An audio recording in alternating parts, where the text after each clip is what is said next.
Are you tired of the same old sports media?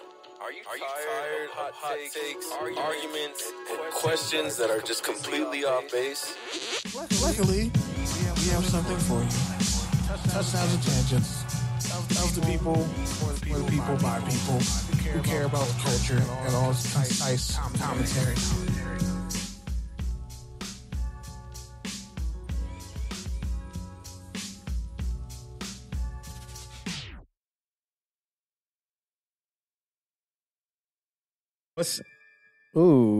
What's up, good people? Live from Hawthorne, California, it's the dynamic duo, Touchdowns and Tangents, Thursday night spot for NFL takes, topical tangents, and concise commentary for the culture. Kenny, how you doing? Not too. Oh shit, my Bluetooth is connected. I turned it off. All right, cool. It's been a week. It's definitely been a week, and probably not gonna get much sleep tonight. R.I.P. Takeoff, R.I.P. Ray Guy. We'll get into that a little bit more. R.I.P. Duke the Jeweler. Houston mob ties got some questions to answer. Lucas, how are you feeling?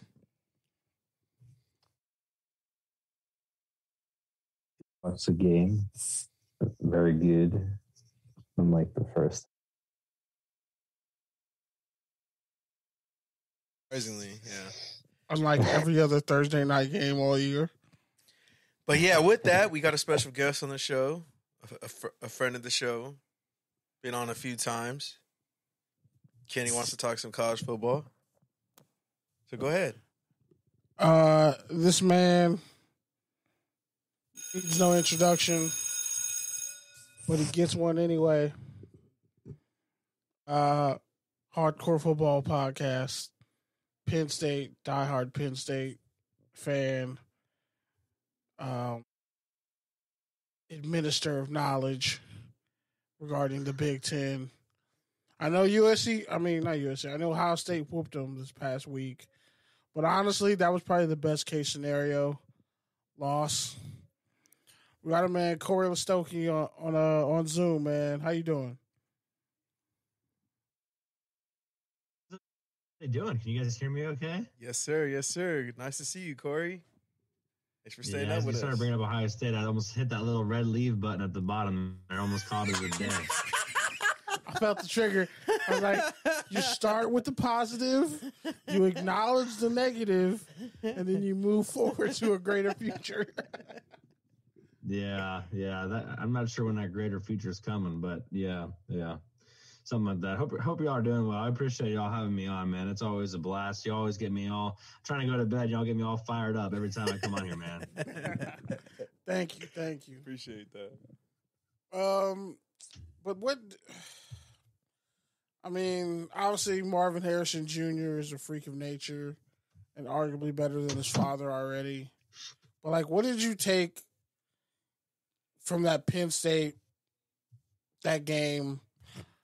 And the fact that they were really trying to get Sean Clifford the hell up out of there, even though like they were like hailing him as a savior for the program.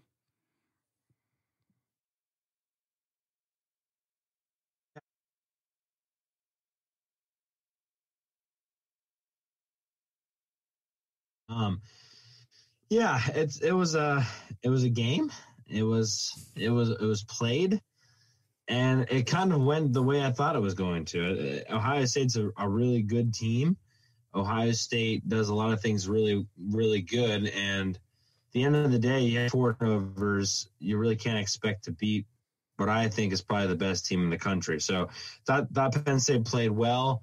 Thought just at the end of the day, they kind of had just a couple more players that were a little bit better than our players. And sometimes football is as simple as that. That was definitely the case on past Saturday. But I think that's probably the best Ohio State team I have ever seen in Beaver Stadium. I'm not sure if I've ever seen one. And that includes the 2014 national champion. So, that team's pretty loaded. So I was happy with Penn State's performance, but obviously not the outcome you want when you have a lead in the fourth quarter. So where do you feel like that leaves James Franklin long term? I mean, especially the way, Michigan pretty much has it locked. Like, all they have to do is just win out and beat Ohio State. But Penn State has to at least try to be like, okay, we can still have a 10-win season or something close to it. Like, what does that put Franklin, if he's even still on the hot seat? I don't think that seat's really warm yet, to be honest with you. Penn State had won 11 games the last 2 years. And so the fact that they can still get to 11 years this year, I think is going to be fine. A lot of the expectations coming to the season were around 8-4, which it's not what I had. I thought those people were losers, to be honest with you. But still, that was sort of the idea around the program for whatever stupid reason it was. So I don't think the seat's warm. However, the seat will be warm starting next year. I think this was a get-right season for Penn State, whether it was COVID, whether Sean Clifford getting hurt last year. There was excuses. Some people bought the excuses, some people didn't.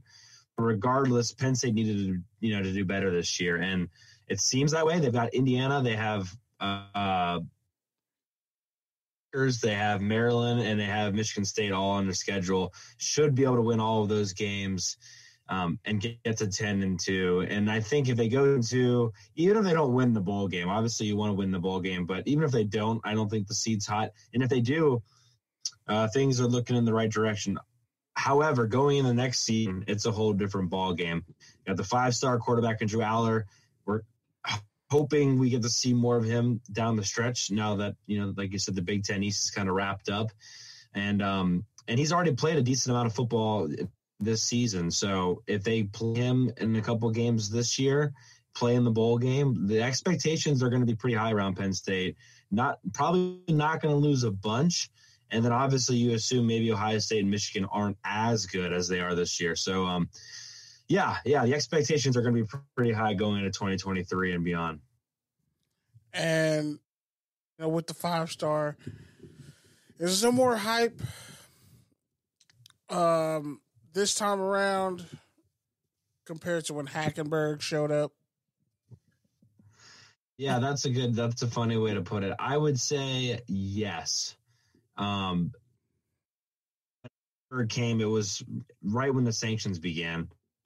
And he was kind of already dawned as a savior to the program because him and another 5-star guy, and Adam Brenneman, both stayed committed to Penn State when basically they were allowed by the NCAA to do whatever they wanted. So he came in already with kind of love and support, and he had a really good year his first year.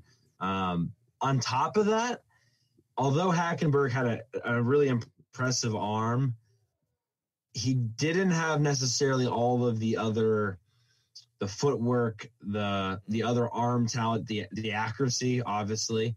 And some of the other intangibles that Drew Aller does possess. So although they were both highly rated, Drew Aller possessed a little bit more of those other things that Hackenberg didn't have. They both have really good, but Aller has a little bit more. So you add that to a fan base that desperately wants a guy like that. You could argue if Penn State has a 5-star quarterback in 2017 and a 5-star quarterback in 2018 and a 5-star quarterback in 2019, maybe even in 2020, they maybe go to better places. And Penn State hasn't had that yet. I mean, Trace McSorley only completed 9 passes when he hit Ohio State in 2016. I mean, Sean Clifford threw the ball 47 times last Saturday. That's just probably too many attempts for a quarterback that's not that highly. You're going to have mistakes when you're asking Clifford to throw the ball 47 times. So the idea that they finally have a 5-star coming in, yeah, there's a lot of hype, and he's played some. To be honest with you, he hasn't looked crazy special. I don't know if he's going to be Trevor Lawrence amazing, but I don't necessarily think they need that. I think they just need somebody who can make every throw and make the defense stay honest. And sometimes that hasn't been the case with McSorley or Clifford. So yeah, I'd say the hype's real. And Mike Yurcich, very good offensive coordinator, has put a lot of guys in the NFL with his kind of air raid, throwing the ball over the place. So, yeah, the hype's going to be real for sure for Drew Aller moving forward. And does what Brett Bielema, what he's doing at Illinois, does that kind of worry you as far as the future, knowing what he did at Wisconsin and how he's essentially kind of just picked right back up at Illinois? Yeah, that's an interesting question. To be honest with you, because usually nobody cares about Illinois. No, the answer to that question is no. I'm not worried about it. Brett Bielema, he will get that program to probably 6 to 8 wins every year, and then he will have years where he does this, where he has a chance to win 10 games. That being said, he inherited what eventually was going to be a pretty good situation for whoever the coach was. DeVito, very experienced quarterback. Chase Brown, very good, just exactly what Brett Bielema wants, and a hard-nosed tailback. And then the guy that nobody really knows enough about, in my opinion, is Isaiah Williams. That dude is a difference maker at the wide receiver position. He also gets, jet sweeps, all sorts of stuff. They try to get him the ball at least 20 times a game, and he's really good. So it makes their offense explosive enough. That's something that Brett Bielema in Illinois is not always going to have. On top of that, I really got to give credit to their defense. Defense is playing extremely well. But the Big Ten West, the Big Ten West is typically a dumpster fire. But the Big Ten West this year is like that dumpster fire was right next to like 17 other dumpster fires, and they're all on fire together. So it's full. It's pathetic. Penn State beat Purdue on the road in week 1 of Northwestern in what was a monsoon, and then they've now beat Minnesota pretty handily. And those, at least 2 of those teams are supposed to be pretty good in the Big Ten West. Wisconsin's fired their coach. Minnesota, I already talked. Nebraska. Nebraska's own punchline is at this point, as far as the jokes are concerned. So yeah, it's a mess, and credit Illinois for taking advantage of that. But they have some tough games still ahead. They got Purdue on their schedule still. They still have to go at Michigan. Well, let's pump the brakes a little bit there. We all are seeing what's happening to Mel Tucker right now at Michigan State. Just because they're doing nice things doesn't necessarily mean things have been turned around. But no, I'm not worried about it, because to be honest with you, I don't know that style of play is great to win 8 to 10 games. But that style, as you're going to see in a couple weeks when they probably play Ohio State in the Big Ten championship, is not going to win you a Big Ten championship. I think moving from Penn State is going to, be able to score the same amount of points, or maybe a little bit less than Ohio State, but in that upper echelon that Illinois won't be able to keep up with. Yeah, Cory, so you talked a little bit about the future and some of the hype, and obviously we're out here in the West Coast. You joked with Kenny about it. Just come on down. We'll treat you nice. But, really, how do you guys view USC and UCLA potentially, or done deal to go to the Big Ten? How do you guys view that situation? Yeah. I think to a lot of people, you kind of have to point on the map exactly where USC and UCLA are. They don't even really know where Los Angeles is at, because honestly, to the west of the Mississippi, 10 just casual fan doesn't really give a shit about what happens over there, to be honest with you. Yeah. It's a money grab. Let's be honest with it. It's a money grab. Was it a smart money grab the way things are heading? Probably. I'm excited personally for it. I think if it's going to go that route anyway. So if it's going to go that route anyway, you might as well go get, what you think is 2 programs that are going to help make the Big Ten look better and help bring in money. I do find it interesting that USC and UCLA decided to start playing football again as soon as that happened. I'm not sure if that's related to it, but that did interest me a little bit. I I am curious if USC, when they join the Big Ten, is going to start playing defense, but we'll have to see on that one. But no, I mean, all jokes aside, it's exciting. I don't know how they're going to work the other non-football sports and how they're going to get that to work right. I was actually thinking about like how they're going to do divisions. So the Big Ten announced that they're not going to change divisions or get rid of divisions for next year, that they're going to wait until USC and UCLA join the year after. And then I started thinking, okay, so what are they going to do? Because like at first you think, okay, UCLA and USC have to be in the same division if they decided to do divisions, which that's a whole nother debate. But then I was starting separated USC and UCLA, and they can still play each other every year at the end of the year, whatever. But if you separated them, it actually would reduce the travel for all the other teams in the division. Yeah, and that way, basically, you're not having to see as many Big Ten schools have to make that trip potentially twice out there every year, depending on how it kind of goes down. So, yeah, I'm nervous about the travel. I'm excited to hopefully get out there. Hopefully, you guys treat me well and don't keep me out there. I don't know if I'll leave, to be honest with you. That's the other thing. Like, depending on what the fall is like. Now, the fall in Pennsylvania has been pretty solid from what I've seen. But you get out there in Los Angeles, and I might just have to hang out on somebody's couch for a couple of days. No, I'm excited for it. I think it's good for the Big Ten to get the national coverage from the East Coast to the West Coast. I am curious as far as what the Pac-12 fan is going to be moving forward. Like, is a USC and a UCLA fan when they're not very good? What do they bring to the table? You could argue Wisconsin fans, they don't have very much going for them. What happens to the Rose Bowl? Beer. Right? Is that still a thing? Yeah, I mean, that's diluted. That's a good question too.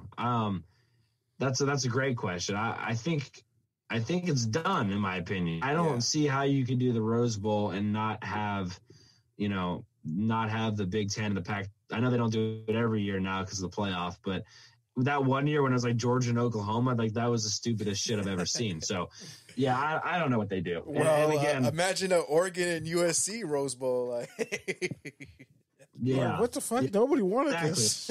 No one wanted this. Now, I had seen some things where they were going to like move it around, like 10 championship. Like maybe you do the Big Ten championship at the Rose Bowl one year, and then you move it to Indianapolis another year. Maybe you do it in Minnesota one year. Maybe you do it over, I don't know, Meadowlands. Just to mix it up and to provide that different. I don't know if you could ever do that, but just something like that to get the Rose Bowl involved, because if USC and UCLA are in one division, I mean, that would be pretty sweet if, Penn State's playing UC in the Big Ten championship, which is located in the Rose Bowl. So I don't know, stuff like that would be cool. But, I don't know how it's all going to go down as far as like on the field. I think obviously USC offensively is going to match up well. I'm curious what you guys think as far as USC, UCLA having to go on the road, at Minnesota or at Wisconsin in the middle of November. Hell, even at Pennsylvania in the middle of October can be snow sometimes. So I'm curious what your guys' thoughts are on that. I'm guessing y'all ain't traveling out there for that shit show. I would never. I mean, you already kind of hit on it, right? Like in the winter, they got to start playing defense.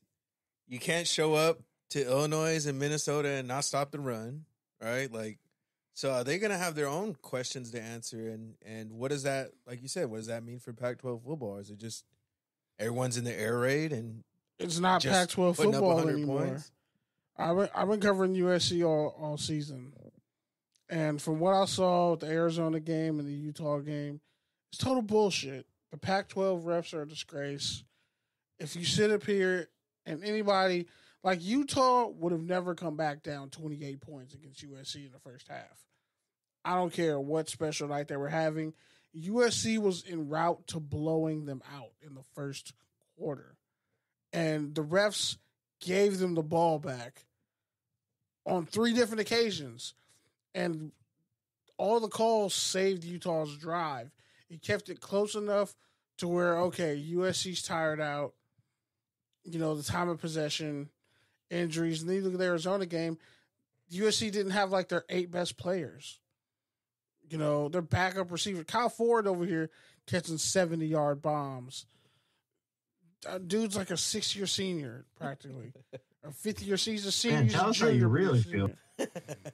Taj Washington, like, I mean, they can run the ball, but I think the 3 guys that they're losing to the NFL, you know, you got the center Nylon, forgetting their 2 guards, Voorhees and Justin Diedick. Like, they're losing the core of their offensive line.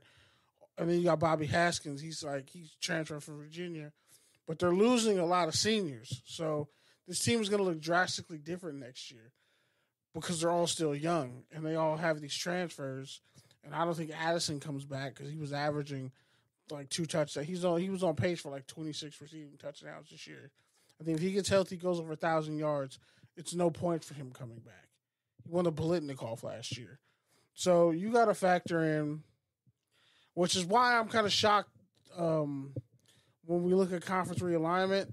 I'm shocked why the Big Ten took Rutgers and didn't take Pittsburgh. Like, if you look at it. That's an easy answer for you, actually. Get number 1, Jersey market gets you all of New York. That's really the number 1 reason. Pennsylvania. Number 2 reason. The number 2 reason is Pittsburgh doesn't. There's nothing that Pitt as a program brings as far as market goes. That market is pretty much already captured by Penn State, let alone the Philly market too. Wasn't going to bring any more additional money. There wasn't going to be an additional footprint there. That's the main reason why, to be honest with you. That's why Maryland was welcomed in instead of Pittsburgh. At this point, the Big Ten is only going to take most likely new markets. That's why it's going to be probably tough for Oregon to get in. Washington, maybe with Seattle being there, you know, you get that market in there. I don't know if Oregon in the Portland one is enough. And there's still talks as far as like maybe Georgia Tech gets in just because of the Atlanta market. You could think of a lot of different scenarios like that. They've got to be academically sound, and then obviously they've got to be potentially a new market. That's why I always thought it was interesting, and that's the same thing the SEC is doing. That's why all these people keep talking about like Florida State joining the SEC, and I'm always like what sad shit of a program is Florida State that should be in the academics at Florida State are terrible. You already have Florida. Party school. Tallahassee is not anything of a market that you're not getting with Gainesville already. There's really no reason to have Florida State if you already have Florida. And if this is a game between the SEC and the Big Ten is trying to have as many markets, you know, I would go for North Carolina. I would go for Duke. I would go that direction. Maybe also, you know, West. Hell, maybe before I take Florida State. Florida State's not my first call. I always think that's kind of funny to me that people want to go that route. But no, I'm curious. I'm interested too how the gambling plays into it, and because some states have it legal, some states don't have it legal, and I'm wondering just how that's a good point too. Yeah, there's I'm living in Alabama still, and we still can't even put money on butter. So that's the pulled pork still shit out there. You can pretty much do anything except for gamble and buy booze before 11 on a Sunday. Wow. You can marry whoever you want as long as it's a man and a woman, and you know whatever you want to an animal, but you can't buy booze before 11 o'clock on a Sunday. Is the pulled pork still trash out there though? Because I think I told you my Senior Bowl experience. The barbecue in general, extremely overrated. I'm gonna send you a picture. So my old job, I traveled all over the South. The barbecue is overrated. Thank you for saying that. It's hilariously overrated. I mean, there is some good barbecue. The best barbecue still. It doesn't matter where you are. The best barbecue is going to be whatever your neighbor makes because it's for free. But most importantly, it's taken care of better. And I think to the point now where like restaurant quality barbecue is typically not done right. And even like the places that used to be really good in the South that have barbecue, unless you get there really early, like it's mass produced. And mass produced, like, barbecue is not meant to be mass produced. It's supposed to be finessed. It was supposed to rest. It's supposed to be something you dream about and you think about all day. And then, it finally ends up ready to, to be rested and then finally eaten. You shouldn't be throwing on a shit ton of pork butts every day. You shouldn't be throwing on 17 racks of ribs and trying to cook them all at the same time and hoping they all come out. Like, they're going to come out good. I'm not saying like there's bad barbecue, but to the level of which the South tries to say they have barbecue, I don't buy it. Just some really good barbecue. Like, I'd argue Texas better barbecue than anywhere I've eaten in the South. But even Texas barbecue, unless you're finding a mom and pop shop place that is been open for like 45 minutes. I always argue this: if you want to get really good barbecue, go at lunch, because the longer you wait, the drier that shit is going to be, and eventually you're not even. And the more sauce, the less getting sauce. The less sauce. No. When I was in Alabama for the Senior Bowl, I'm gonna send you the picture, and I'm gonna tell you the name of the restaurant. Damn nightmares tonight. I'm still violently angry. Like, I was so mad that I'm okay if like Alabama goes like they just put the whole state into like some form of indentured slavery. Like, I was that angry. I was like, who the fuck gives me? Man, like, I say some bad things on here, and you just fucking take it another level. You haven't seen the pulled pork barbecue that I got. And then I ordered a fucking 2-liter, and they gave me 8 cans of Coke, bro, with no sauce. Wait a second. No sauce. Why are you drinking a 2-liter? I was thirsty. Bro. I wanted a Sprite. They had Coke. I could only get Coke. They didn't have a small. I had to get a large. I couldn't even get a small soda. I had to order a 2-liter of Coke. No, you started out. You said you were thirsty before you went on this whole excuse. I was definitely thirsty, which is why I was like, I'll get a 2-liter of Sprite all the time. You were the guy in school that went to Walmart for lunch and came back with fucking potato wedges and 2-liter. Yes, he was. My school didn't let me leave for lunch. But I definitely was so your mama went and got you a 2-liter and I always had snacks though. I always had snacks on me. I would pull out snacks in my backpack, and I don't know how the fuck I got it. Your locker looked like in high school. It's probably just damn fucking 2-liter stack. You should just see his backpack. I got snacks in my backpack right now. I can't even front. I got Jolly Ranchers in my backpack right now. You never know. But in the sense of that barbecue, yeah, it was terrible. But like last question. Well, you know why it was terrible? Because it was karma. Because you guys didn't let me know that you were going to come down. I could have came down with y'all.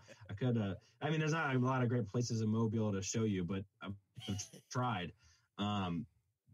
Instead, you guys. That's why your barbecue is so terrible. That's true. I forgot when I left. I was like, "Fuck! I never hit up Cory." We'll see you in January. Yeah. Nah, Pete's going this time. I will. He's not going. Pete lost the bet. He has to go this time. Oh, really? Yeah. I suffered through that. I should have just went to Waffle House even though it was pouring down raining. But like, I should have just went to Waffle House. They got Waffle Houses in California? No, they do not. They're just Denny's and Norms where people fight and have relationship problems at 2 a.m. I will say this, so let me get this straight for you. So Waffle House is also terribly overrated. It's cheap, whatever, but it's terribly overrated. I will say this, if you ever go to a Penn State game,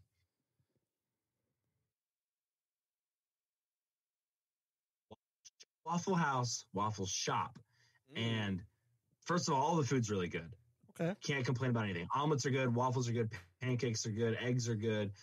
Really like their potatoes. Ask them to get well done. They come out nice and crispy on top. They're fantastic. But here's the kicker, and this is the best thing about this place. Whenever goes to a Penn State game, or when I move back there next year and y'all are going to come visit me, we'll go to a Penn State game, morning after, super hungover, you go to the Waffle Shop, and as an appetizer, that's how good this place is. You get an appetizer. As an appetizer, you ask for a blueberry muffin, and I don't give a shit if what your feelings are on blueberry muffins. I love blueberry muffins. I don't care. You're going to like this blueberry muffin.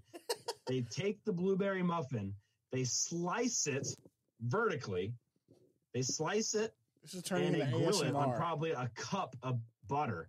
Okay. And this shit comes out. Every slice is nice and crispy. It's like, that butter brown on every single slice.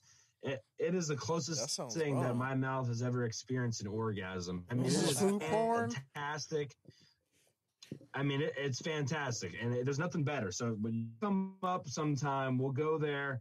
You'll get a sliced berry muffin, and it will change your life. I've tried to recreate it myself. Doesn't come close. I don't know what they're putting on that grill, but love. Yeah, external love. You can't give yourself more love. It's just, I at the Kettle out here in LA, they like. Maybe they're putting 2-liter Cokes on the damn grill. Hey man, that was a rough night. Okay. That was a rough 2 days. That was a rough last 2 days. I ran out of lotion. It was humid. I was thirsty. It was going down bad fast. And then when I got back on the plane, fucking Trevor Penning, 6'7", 300 pounds, sitting right in front of me. I'm the smallest dude on the plane. Around a bunch of fucking first-round picks and behemoths. Literally just scrunched up in the window. Hey. Everybody hated that. Everybody hates that flight out of Alabama to Texas. Once you get to Texas, it's cool, though. Where did you fly into? Where in Alabama did you fly into? Mobile. I think it's a smaller airport. I didn't know there was an airport there. Yeah, there's like two. There's two airports. I didn't go to the bigger one. I went to the other one. Interesting. It's kind of smaller. I've not done that. I haven't had the privilege of. I was just thinking though, like probably staying like a Days Inn or something. I'm just poor cleaning lady had to some damn empty 2-liter bottles when you finally left that place. I threw that shit out. I went to the lobby. I was in the lobby and dumped that shit on the slick. I mean, I can only imagine the you want to talk about strain, you want to talk about like the USC event, struggling at times. Nothing compared to the plumbing system after your shady pulled pork and 2-liter pop. I'm not gonna front. I took a shit on every floor in that building. I saw Arizona ran for like 6 yards per carry on USC's defense the other night. Doesn't even come close runs that you probably put through that damn plumbing system. Dog, I had to go downstairs and get mustard packets. I had to find any packets I could to put on that dry ass pulled pork. When I send you the picture, and I don't know how you have dried pulled pork. To be honest with you, that's what I was like. Makes sense. They had like a 4.6 rating. I was like, what the fuck is this? Like, okay, that's the problem. That's the first problem right there. I figured out the rating system. They got me. I saw some bad ones and I saw some good ones, and they got me. I'm not gonna lie. I said, no, it's Alabama. They got to have good pulled pork. That's a false. That was a misnomer. That was. Let me know. I let my hunger eat the best. This is true for pretty much everything, but it's very true for barbecue, and it's very true for any sort of your Asian cuisines. It doesn't matter if it's Chinese, Thai, don't matter. Barbecue and Asian cuisines. This is simple for ratings. So you're not sure where you are because we used to travel all the time from my old job. You're looking 3 stars. Not 5, not 2, 3 stars, 3.3, 3.2. The reason is because these people don't give a shit about you. They don't give a shit about you. They're gonna cook some banging food, but they don't give a shit about you. So when these people come and review these places, they're like, "Oh yeah, it's fucking fantastic, 5 stars." But this motherfucker hasn't been by to refill my 2-liter soda for about an hour and a half. I'm giving it a 3. Food service is terrible, and that medium is exactly why, and especially with the Asian cuisines, where they're not really accustomed to treating you because they don't give a shit. That's exactly why you're going to get that 3 star. So you get into the 4s, the 4, 6s, they're trying way too hard to please the customer. And, some white trash, piece of crap was like, oh, this is nice. I'm getting treated really well.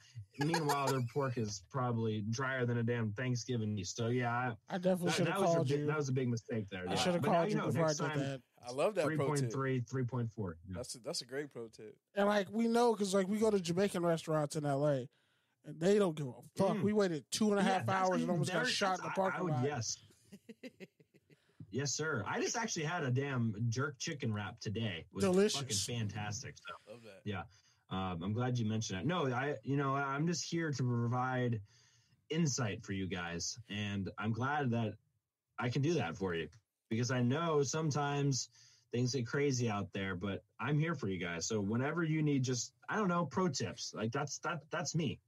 I think you healed me from my horrible Alabama experience because now like I can take more accountability for the fucked up situation I put myself in by not getting food as soon as I got back from that shitty practice.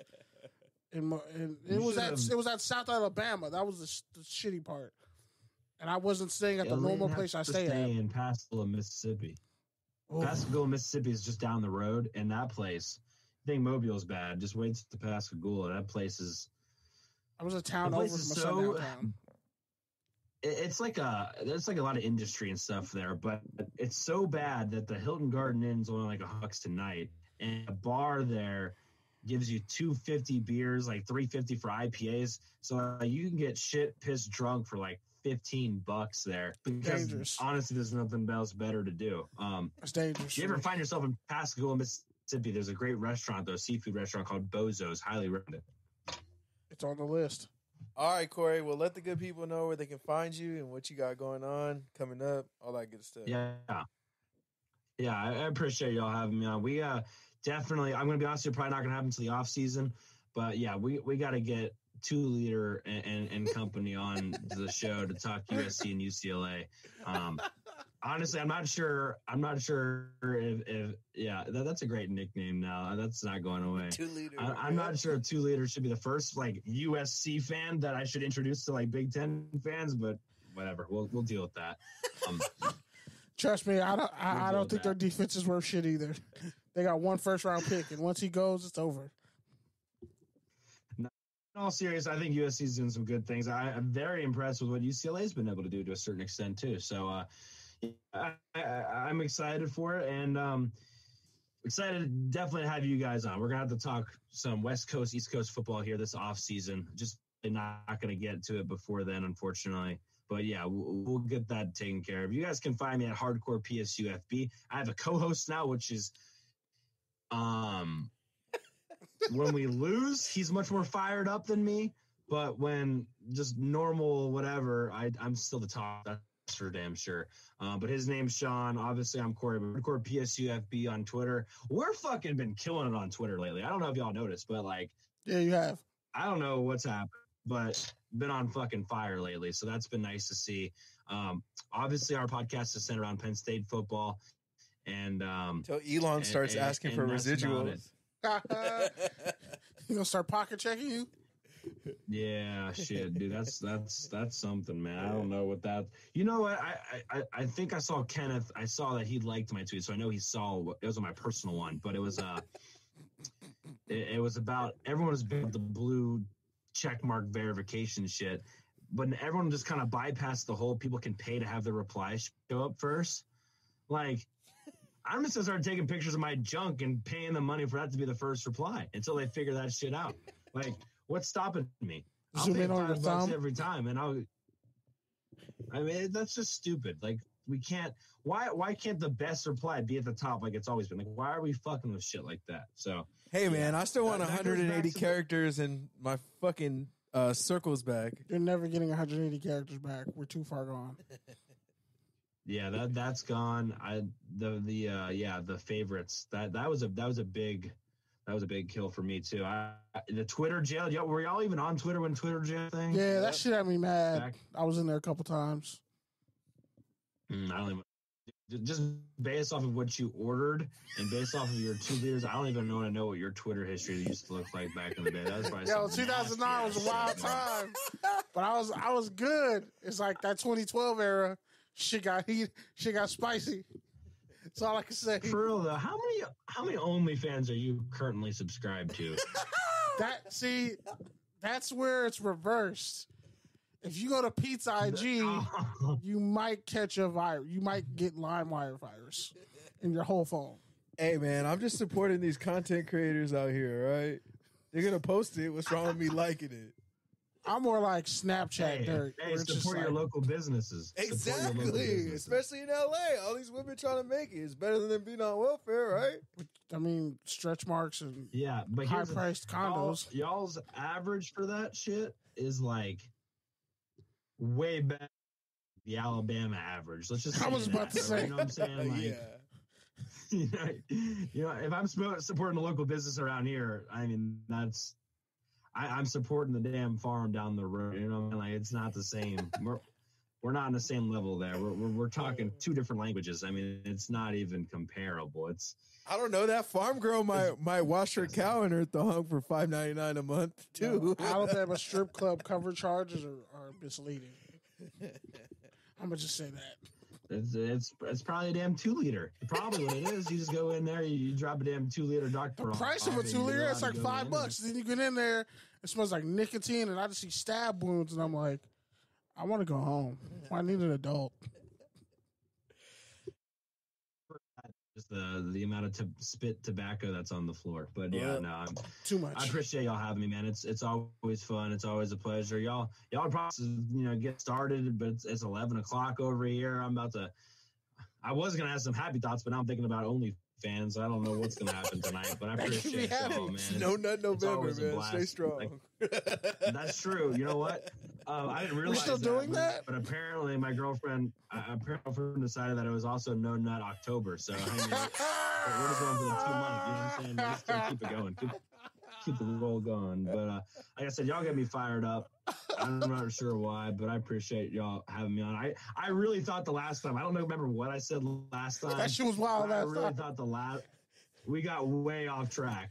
And I was like, I hung up and I was like, yeah, that's the last time for sure. Like that if they had me because of something fucked up with them, like that's not on me. So. All right, Cory. Well, thanks for staying up with us, man. Keep up the great work. We'll talk to you soon. Yeah, I appreciate y'all as always, and you gotta keep in touch. And who's coming to Alabama this?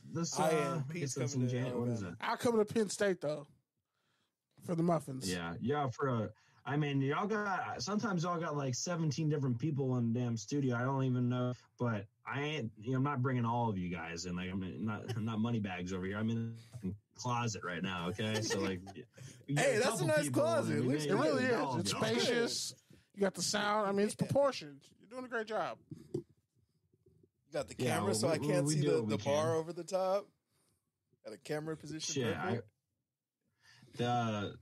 I got it all figured out. It looks like it's supposed to be here, but also sometimes the door can lock from the outside. So whenever she's just sick of me, just get hot box in here. It's perfect. Perfect. Dutch oven did a podcast. Nah, yeah. You know what else you need? You just gotta have a mic and you gotta have a camera, and you can say whatever you want. So yep. It's that easy. I mean, that's clearly what I do. So same here. Hey, I will say this. I'll send you me the picture of the dry pulled pork. I'm gonna send you one I cooked last weekend. Oh my God, it came out perfect. I mean, this thing was. Anyway, I appreciate y'all. Y'all have a good rest of your show. Thank you so much for having me on. Y'all take care. I've been thinking about y'all lately. I've been seeing you climb up there. I was like, all right, maybe them boys can play. Y'all have a good rest of your night, all right? All right, Cory. Peace. Likewise, peace. Bye. Oh my God. All right, well, that was Cory from Hardcore Football. Hardcore Penn State football now. I'm sorry. It's no longer college football. Holy shit. I could have sworn I hit him up on Twitter when I was out there. I think you did. I think it was because it was raining. Something was going on. Like, it was shit going on, so we couldn't link up. And then the way things were going at the Senior Bowl, it was like, all right, well, I'm stuck out here another 3 days. Bro, that 2-liter nickname had me dying, though. 2-liter kitty. Like, first feeling. CD and Andrew are going to die when they hear that, bro. Phil and them were killing me That's about much it. better than Pocket Burrito, by the way. It's a much better nickname. I mean, Mark came up with it. Everybody else just took credit for it. Mark on the show. It's been too long. All right, man. What do we got to talk about this week? I mean, do you want to talk about Monday Night Football, or you want to just forget it actually happened? Lucas, why don't you go ahead and kick us off with Thursday night since you watched the game? The Texans actually did good this quarter, and then they did okay the second quarter, and then kind of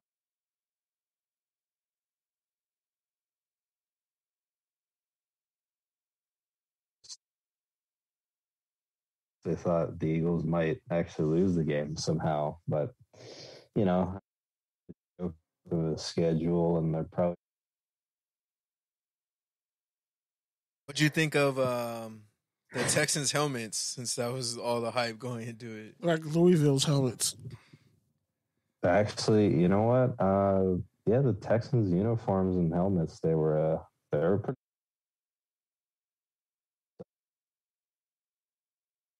Have pretty fire outfits. The problem is they just don't play well. So fair enough. Let's talk about it. All right, Kenny. So what else we got to talk about this week?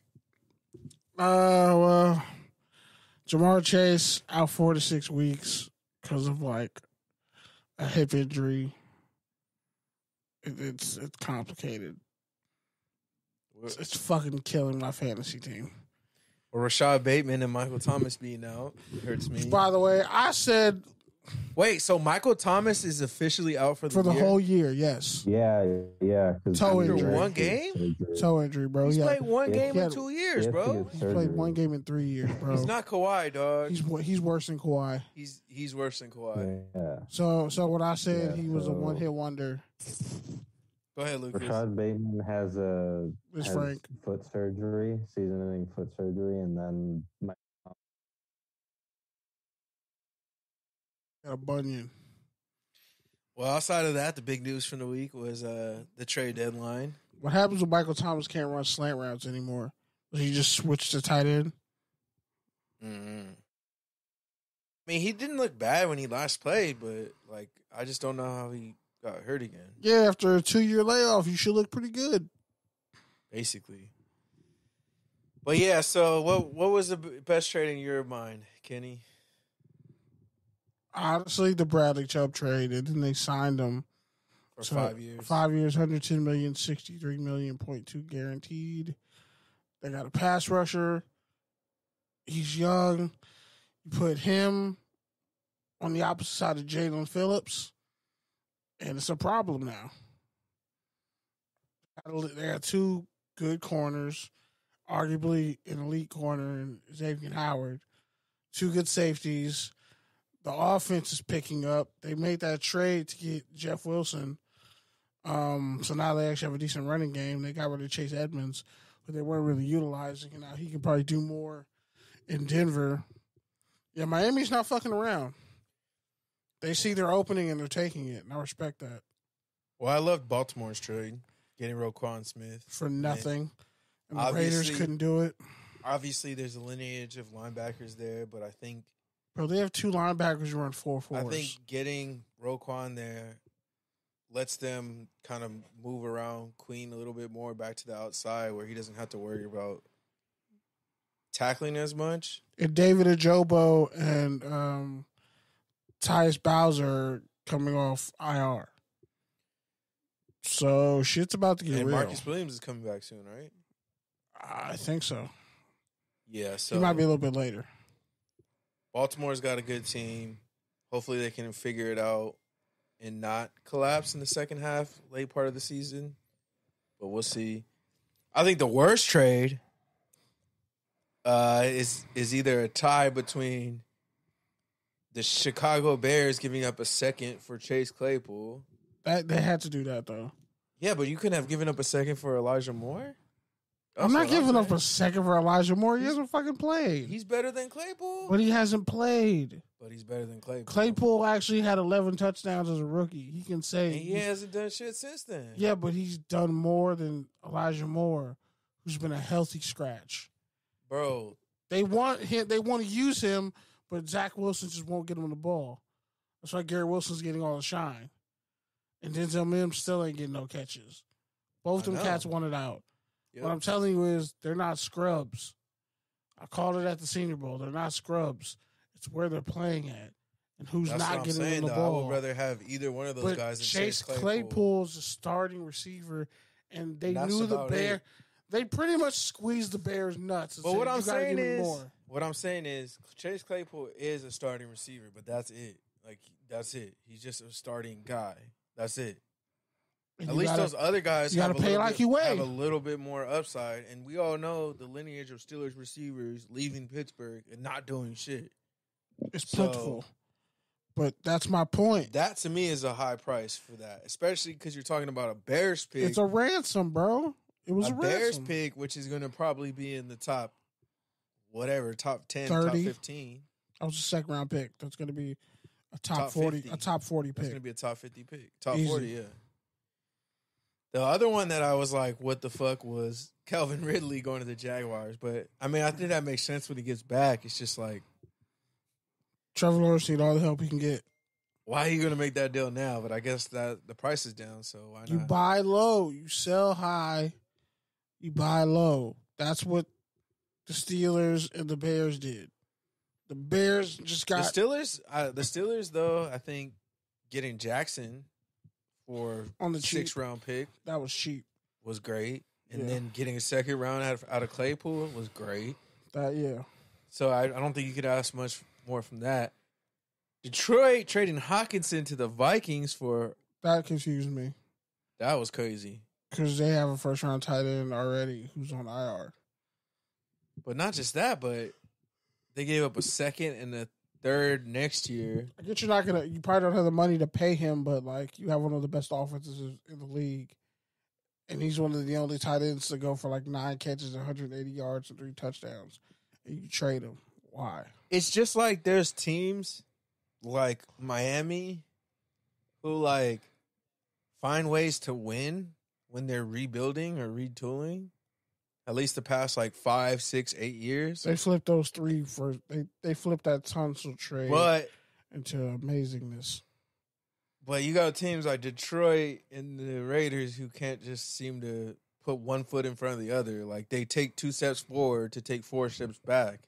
And it's like you don't get $200 for crossing go that way. Like Hawkinson was everything that they would want in a sort of franchise tight end, or at least a number 2, number 3 option in that offense. Like he blocks, he catches, he was productive, physical, said all the right things. So it's like, what more would you want? And wasn't he a top 15 pick? Yeah, they showed a picture of him and Nolan Smith both went in the first round. He won the Mackey Award that year. They showed what he looked like when he got to Detroit and what he looked like 4 years later. He had like the I'm Lieutenant Dan and I've been on acid and I saw some shit. He had that look. He had his hair all the way growing out, looking kind of hippie-ish, looking distressed and distraught. But I think Kirk Cousins will use him. Definitely. Way more. Definitely. I think they got a... Because Justin Jefferson's kind of cooling off. And Thielen, who's Kirk Cousins is Thielen's in his 10th year, bro. That's crazy. Cousins is quietly just like the last man standing. They're 6-1.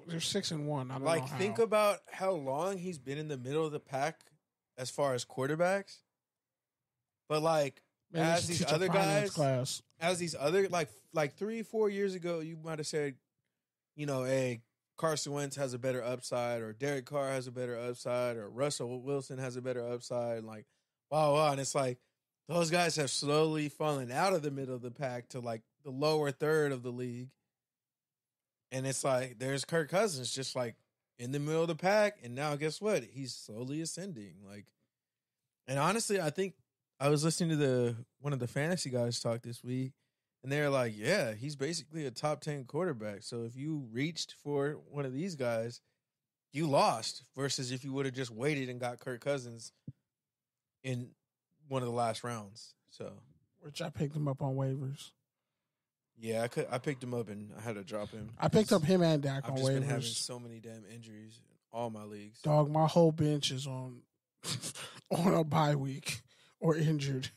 Debo, Kittle, Chase, I wonder if Pollard, Zeke. I'm trying to trade Zeke though, for real. I wonder if Zach Moss does anything in Indianapolis. If he can get his career back. Well, Naeem Hines is probably the best. To Buffalo? Yeah, because they're actually going to use him. He's actually like what they need that James Cook isn't giving them. And he can go out and play receiver. How about the San Francisco running back? Jeff Wilson? Yeah, Wilson. Yeah, he went to the perfect spot in Miami. I mean, they've gotten like 3 San Francisco running backs and they washed out. Raheem Mostert is actually pretty decent. Kind of washed out, but yeah. And he's decent enough. And there was like 2 other before him. Hey, you gotta remember, there's like a pipeline of throwaways. Frank Gore was in San Miami. Francisco to Miami. I mean, that's where they go to retire. But I mean, or no state income tax. But also, you gotta remember, Austin Jackson's coming back from injury, from IR. Snooze. No, he's actually playing like a Pro Bowler at right tackle. No, he was. He was playing. He was playing at a Pro Bowl level, bro. Before he got hurt. I don't know about that. He definitely was. Go back and I've look. seen a lot of bad Austin Jackson tape. Yeah, but not this year. He's playing great until he got hurt. I don't know. I do know his quarterbacks got teed off twice. So I mean, he was playing there. When he was playing, Tua wasn't getting knocked like that. Tua was throwing 7 touchdowns in a game and shit. So what? 1 game? 2 games? No, Tua started out hot for like 3 games. Like 2? He got hurt in like week 3. He got hurt week 4. Same difference. That shit lingered. And then when it's like, yo, he really can't get up, we should probably not play him. That's when it was like, yo, he's going to sit out 2 weeks. But but that was week 3. He sat out week 4 and week 5. But he got hurt though 2 weeks before that. Yeah, but he kept playing. He played through that game, and Austin Jackson was already on IR. And then he got hurt the next game. Austin Jackson was already on IR at that point from his foot. I think it was his foot or his shoulder. I'm pretty sure it was his foot. But, yeah, either way, look at all those trades and Miami won. Denver got picks. I don't know what the fuck Denver's doing. The Raiders won't just full-blown tank. Like, if the Raiders fucked that off by not giving up a second and a fifth and Denzel Perriman. I would for sure give up Denzel Perriman a fifth and a second to Chicago and said, you owe us for Khalil Mack. We'll take Roquan.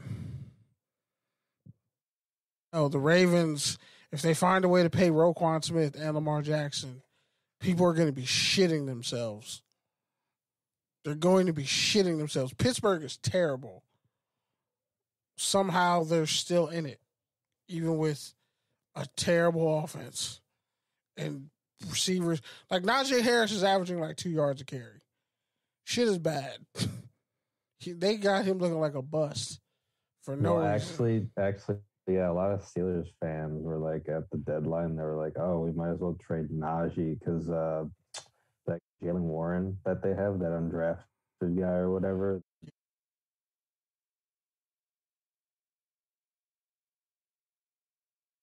It's just hard for Alabama backs, man. He put on all that weight and got stronger. And it's like, bro, you're the all-time leading rusher in Alabama history. You're like, what the fuck do you think was going to happen? You got to go somewhere like the Saints where they won't overuse him. Or like the Patriots where they won't overuse him. Actually, wait, hold on. This man said Austin Jackson's been playing at a Pro Bowl level. He ain't played since week 1. He played at a Pro Bowl level. He ain't played since week 1. He played at a Pro Bowl level. In week 1. He played at a Pro Bowl level. He got hurt in week 1. He played by a Pro Bowl level. And this man just went on a tangent of bullshit for 3 minutes, bro. Jesus Christ. Somebody stop this man. Hey, man. All week. Get this man some sleep, stat, bro. You can sleep here, honestly. 2 liters away, man. Put the 2 liters away. Fuck. I need a 2 liter. Shit, I need a fucking 6-pack at this point. It's been a rough week. I love how that guy earlier. He's like, the 2 liter is the problem. He was offended you even brought up soda. God. He's like, why am I even talking about soda right I was now? like, bro, they didn't have anything else to drink on the menu. I wanted orange juice, but they didn't have that. I wanted Sprite. They gave me fucking Coke. And then, like, instead of giving me a 2 liter, they gave me 8 cans of Coke to wash down all that bitter disappointment of that pulled pork. That was an hour and 20 minutes late. All right, man. With no fucking sauce. For like 2 years now. Bro, I swear to God, if I ever become a villain, I'm enslaving Alabama. Poverty for every fucking body. Not everybody. All right. Well, you can guess who I'm going to You can probably talk about enslave. college football during your rant because we already talked about college football for 30 minutes. So. I mean, there's a whole shit ton, yeah. Just sick, man. I'm mad. All right. You want to cue this up, Lucas? Take your tangent? Go ahead. Chubb getting 63.2 million guaranteed from the.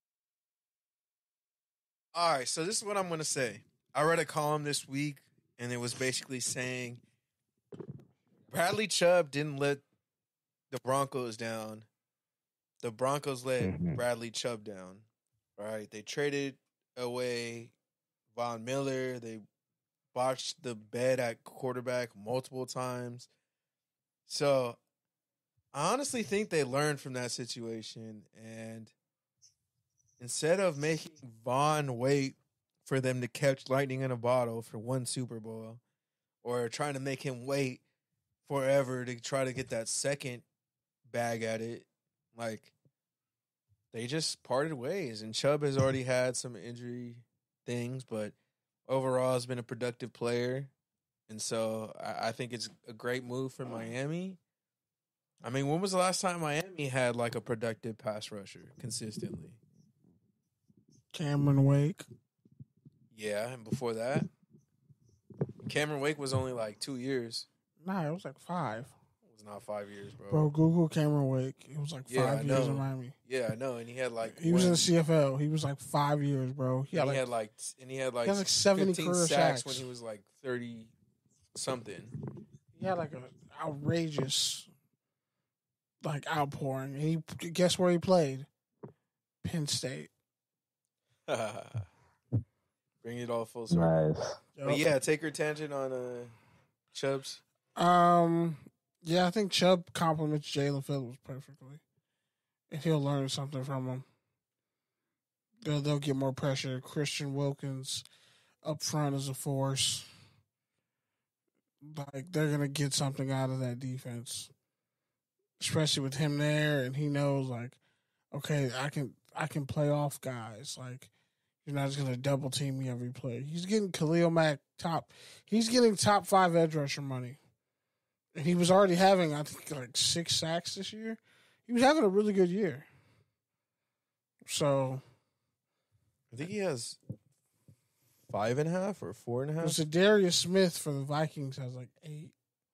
And that leads the league, if I'm not mistaken. Well, yeah.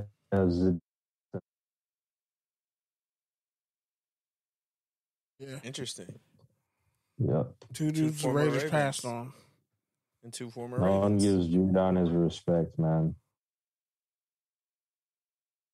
Yeah, he's finally like playing his best ball because like New England is a perfect system for him. He can be stand up when he needs to be, but realistically, he needs to be rushing the passer, and he might draw back in coverage every once in a while. But you know, all right, next one. Taker Tangent Arians to be inducted into the Bucks Ring of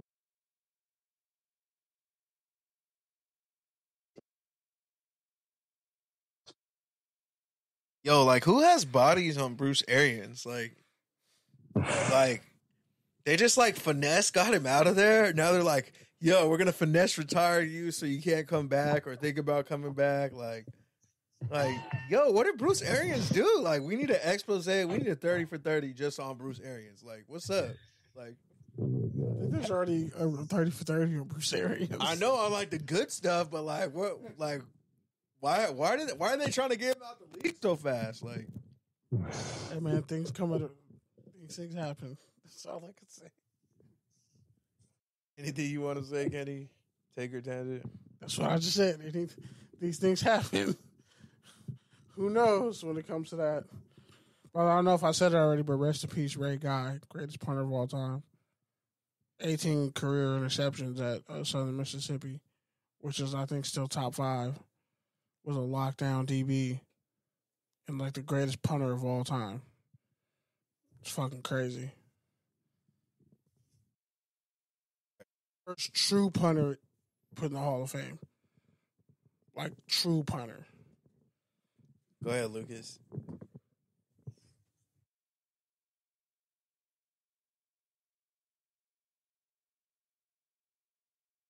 I hate Bruce Arians so much. So weird, man. But yeah. Shit. Myself in the mouth with the mic. Pause. Nah, like I fucking almost busted my tooth. That shit hurt. Go ahead, Lucas. Fucking hurt, man. Anyway. 3. Tyler Lockett's post-game comments after the win against the Giants. It's amazing what we can accomplish when no one cares who gets the credit. So, you guys take from that quote. Yo, that's the petty guy of the week this week because the Broncos and Russ are already down bad, like, and he just took a shot out of nowhere, and it's like, I don't know. That's the whole thing too. Is like Russ really isn't saying shit about Seattle, and it's like Seattle keeps bringing him up, so it's like, you know, they really don't fuck with him. Like the lineage of Seattle, like Richard Sherman, Marshawn Lynch, Pete Carroll, like everyone's just railroading him. It's like, damn, like it's like, Pete, you did this. And then White was like, yeah, Pete's kind of he's a finesser. He'll do some dirtbag shit to you. All I'm saying is, ironically, is he came out and said, I've been using the same quote for like 6 years. This is clickbait. Like, this isn't real. I have no beef for Russ, pretty much. So he came out. I'm sure Golden Tate didn't either. So, you're going to stop. You're already bad enough in the group chat. You're going to stop. Stop it, Pete. Shout out to Paul Richardson. You're going to make a Michael Jackson joke. I'm just going down the lineage of Tyler Lockett's before Tyler Lockett became the alpha Tyler Lockett. Yeah, before he ascended. Yeah. Because Paul Richardson, like, before he got kicked out of UCLA, ended up at Colorado. Yep. Even though it was an All-American at Colorado, I think. Yep. All right, last one. Went to Sarah, by the way. So there has been talks about team, and honestly, I did hear about this earlier today, actually. And I was talking, mentioned, because telling the Commanders, so.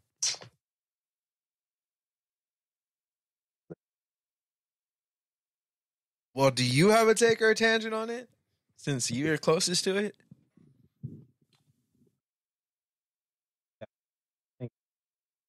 Sense. I mean, because Amazon had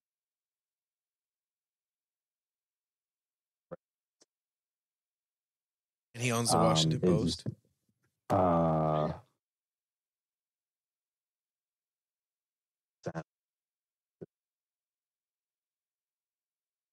So just aligning for him to just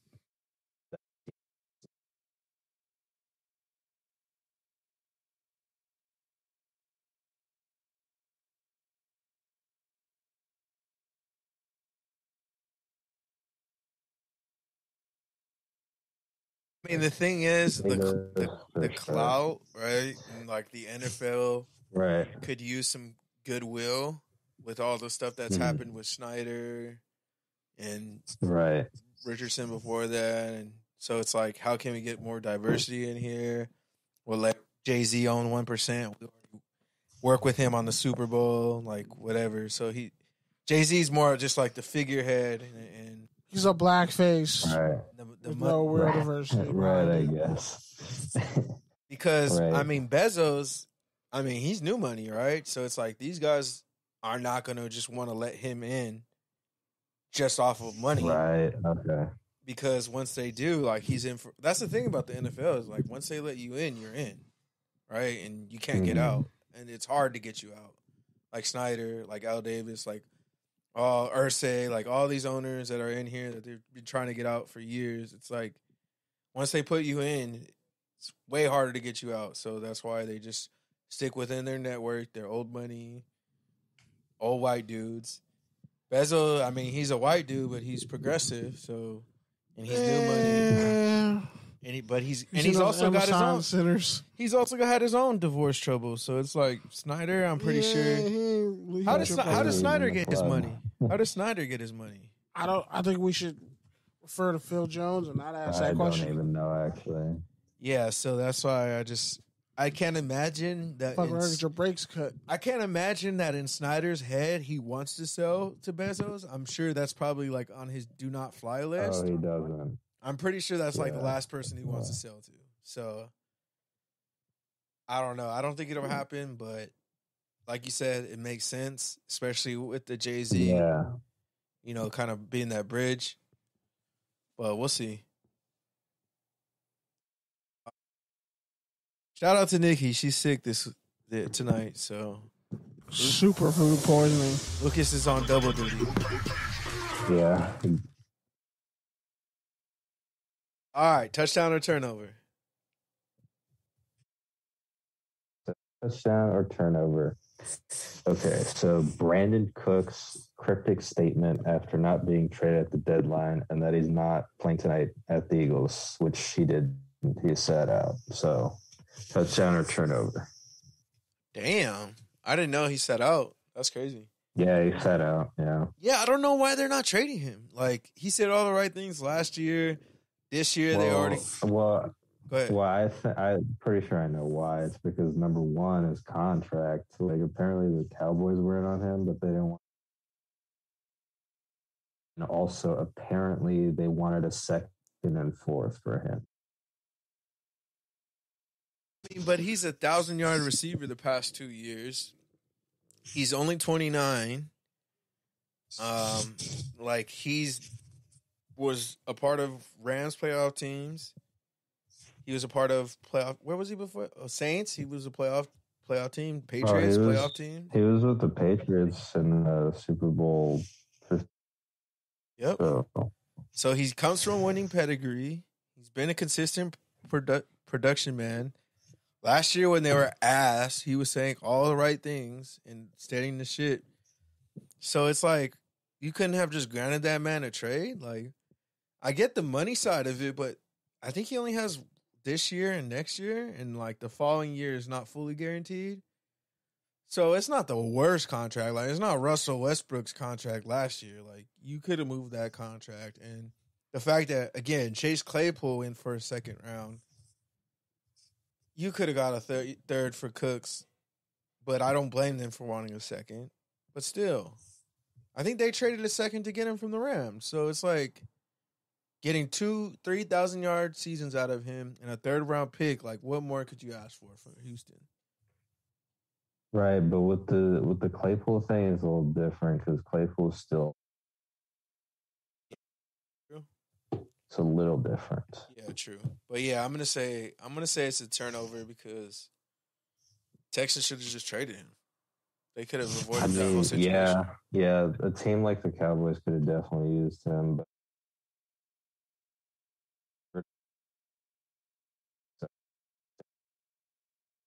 look at how that worked out for them. That's looking like the trade of the year. Yeah. Scumbags. Wrote Amari off, man. I told y'all, don't write that man off. I told y'all. Well, Kenny, you were borderline to- writing him off too. You were kind of in the yellow. You were hedging your bet a little bit. You're like, yeah, he's washed, but he might still be good. No He comment. knows it too. That's why he's being quiet.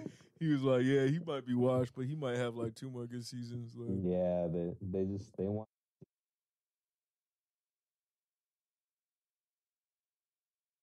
All right, next one. On Bears seemingly.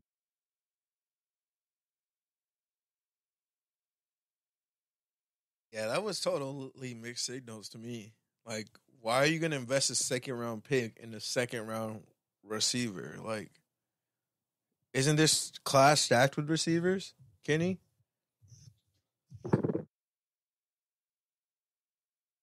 See, here's the thing with the Bears. They would have found a way to fuck it up. Yeah. And here's the thing. They got Cole Kmet at tight end. They got Khalil Herbert. They got David Montgomery. They had to give Justin Fields another weapon. Him, Darryl Mooney. Like, you had to give him somebody. So now, like, I guess he can go off and master.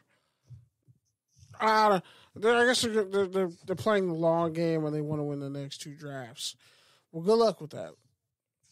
Your QB doesn't have much time. Which, fun fact, I didn't know that Claypool was Canadian. Now I do.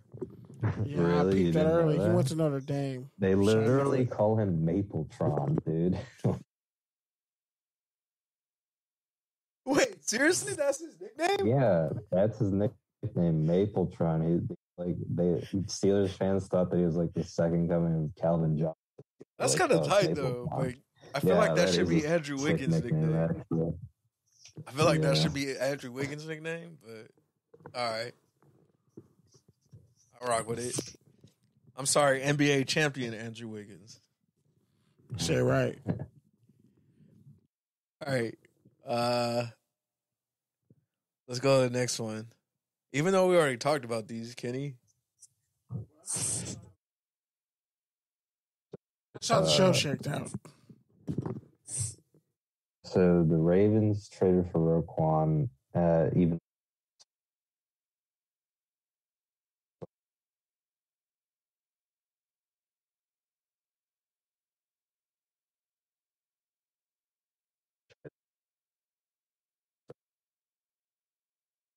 center turnover on that.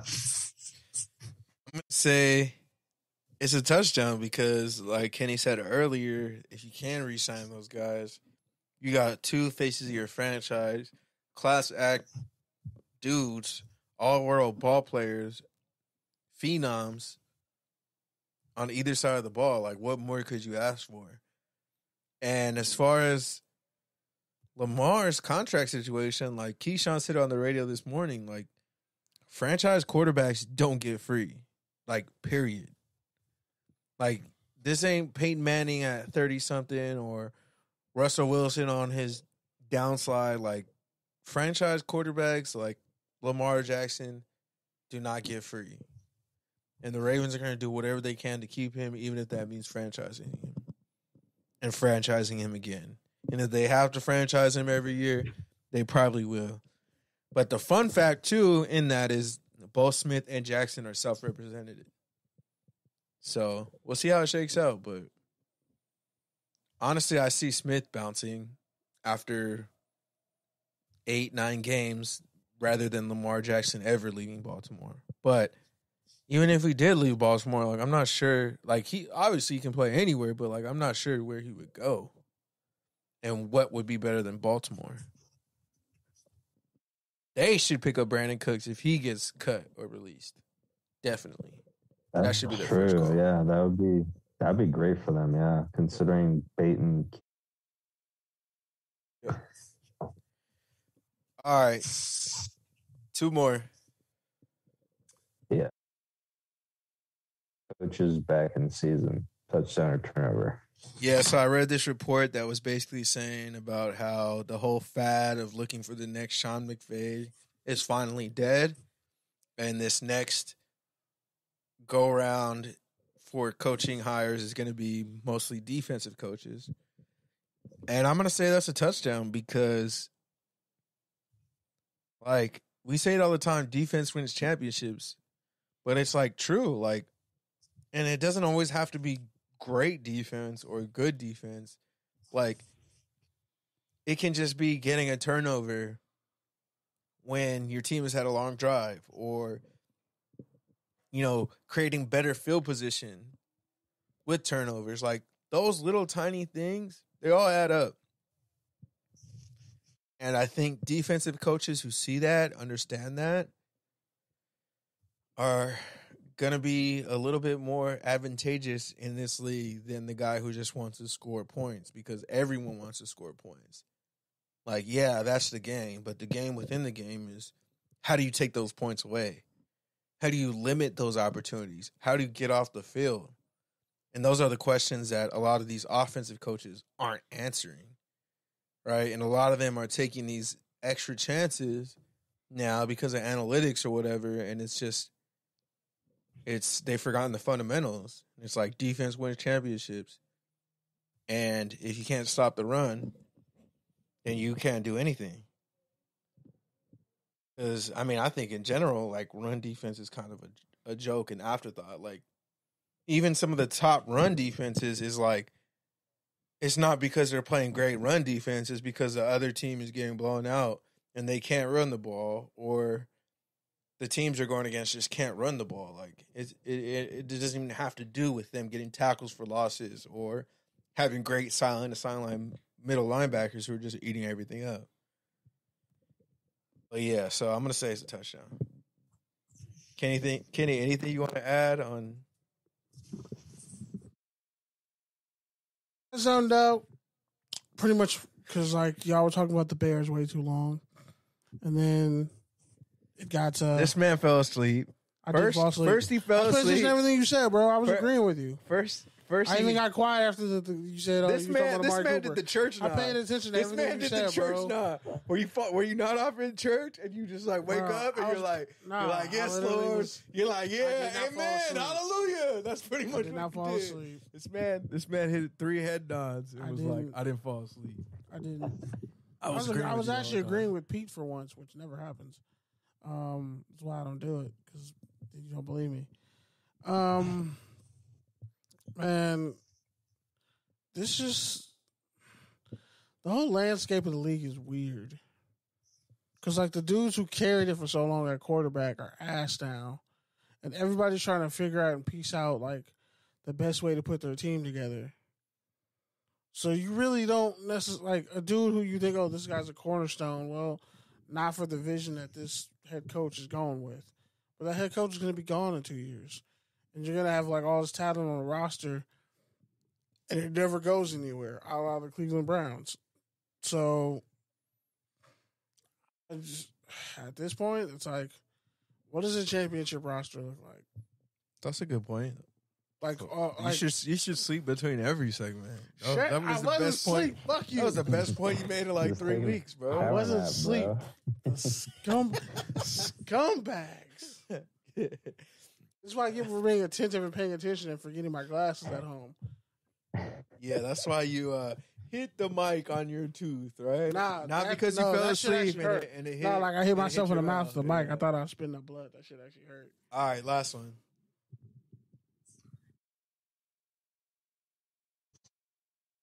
Trade Akers at the trade deadline, and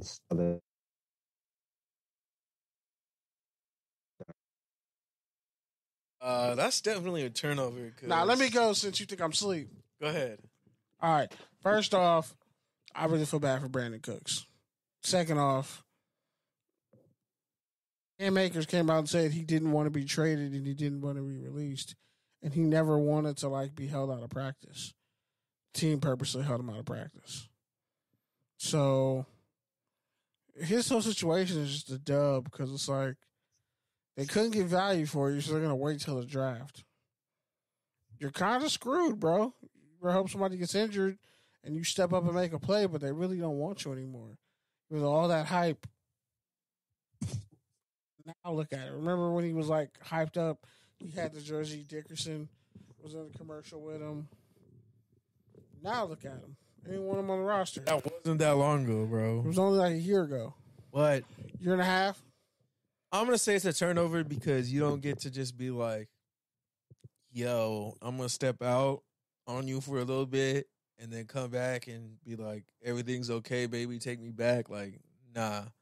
Especially with how they did Todd Gurley. Like, this is just the karma for that. And the fact that they couldn't even get... that's true. True. And the fact that they couldn't even get Kareem Hunt out of this whole situation. Yeah. So is it still fuck them picks, Ramley? Is it still fuck them picks? Is that still what you're saying? Because, yeah, Akers is your highest pick in how long? And look how that turned out. And actually, I read a column last week, and it's like, if you really look at these last 3 drafts since they lost to the Patriots, they haven't been that good.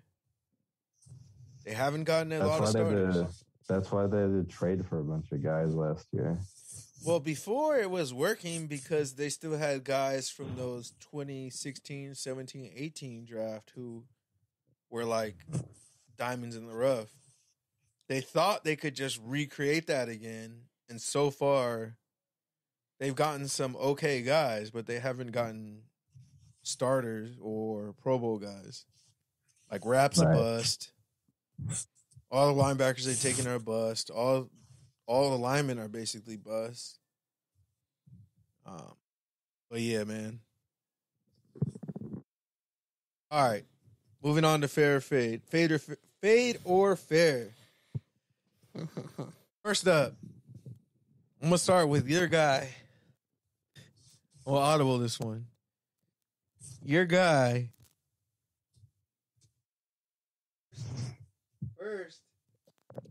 First, he didn't apologize. And he donated some money. He's not my guy. And then doubled down on not apologizing. And then doubled down on not apologizing after he donated some money.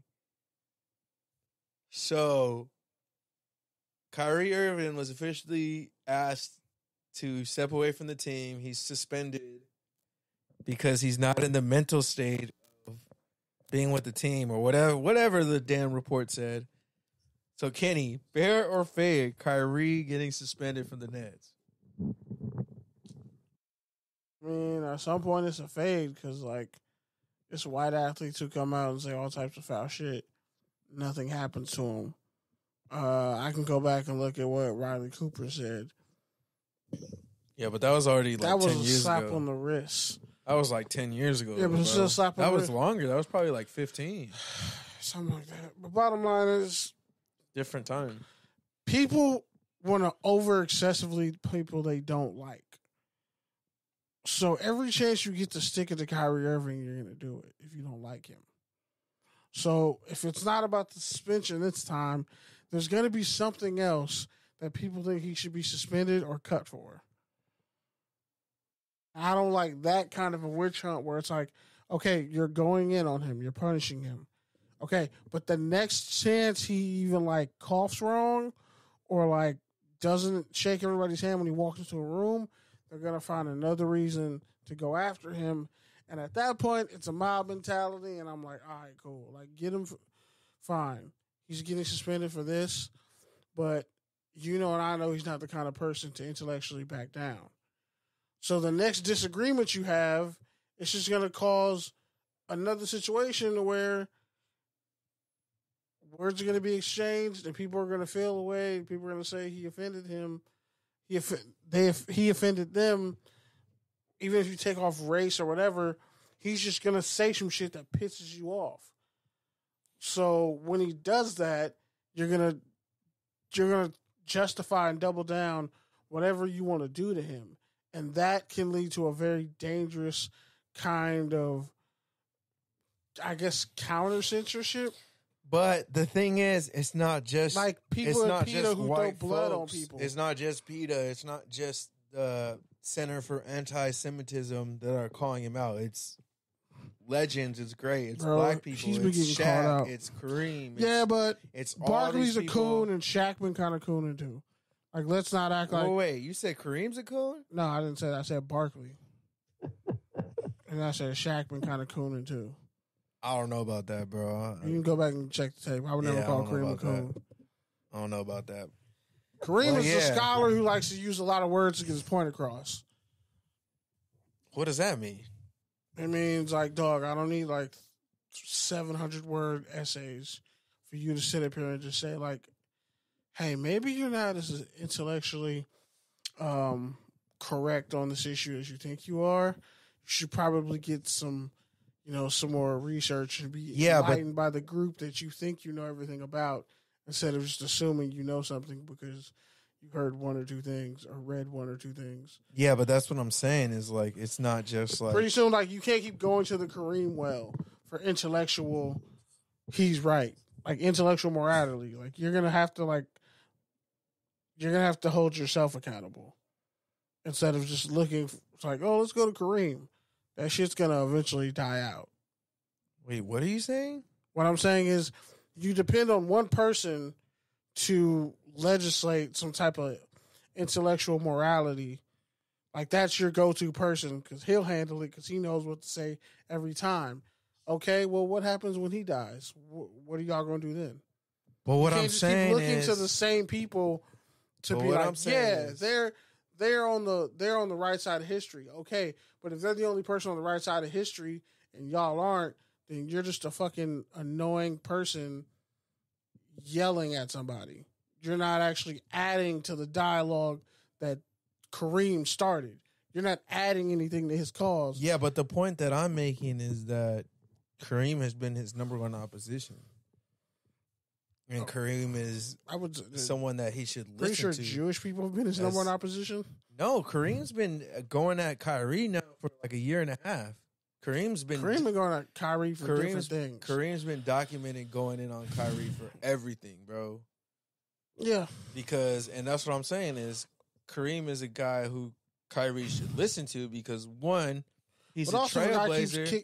If he's not trying to call me in private and you kick him my back end in public, I'm not really going to want to talk to you. Yeah, but you got to factor that in too. They've tried. Nobody can reach Kyrie. That's the whole point. Yeah. But what I'm saying is, though, so at a certain point, you just got to let a person be because they're not going to change. Kareem is like, you're not going to do anything to him. So getting mad every time he yells at the what I'm saying is the dog is going to yell at the moon, right? The moon don't yell back. What I'm saying is Kareem is everything that Kyrie thinks he is or wants to be. So why wouldn't you listen to that? Because not only did he blaze the trail, but he actually is that. So Kyrie will look at and he actually did get ostracized and blackballed and held. People don't even talk about Kareem. People don't even talk about Kareem as the greatest basketball player of all time, even though because of his social justice work and his faith and his blackness, but more all so the above. But more so his blackness and his stance against racism and his faith. He changed his name. People refuse to call him his name. People refuse to call him.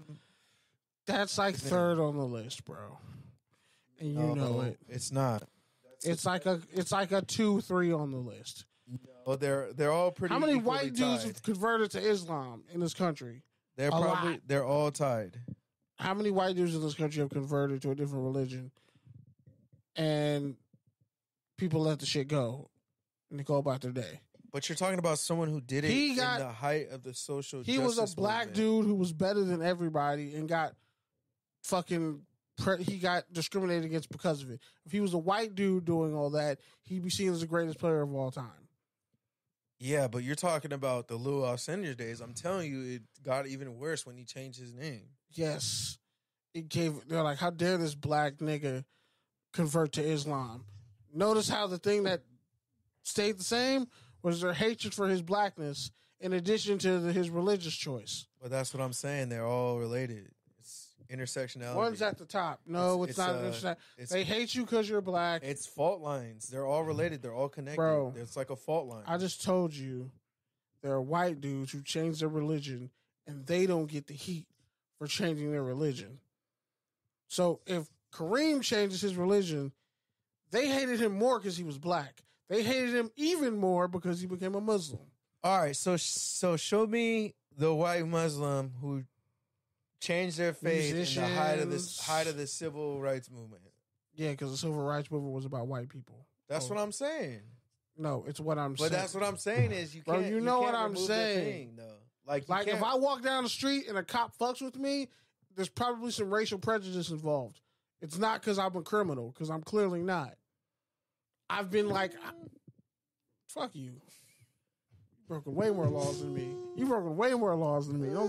I don't know, man. You be talking about the times you didn't know me, like you were out here running the streets and doing all types of shit. So I don't know. I'm just going off of the shit that you said. I wasn't breaking any laws. But there you go, walking it back.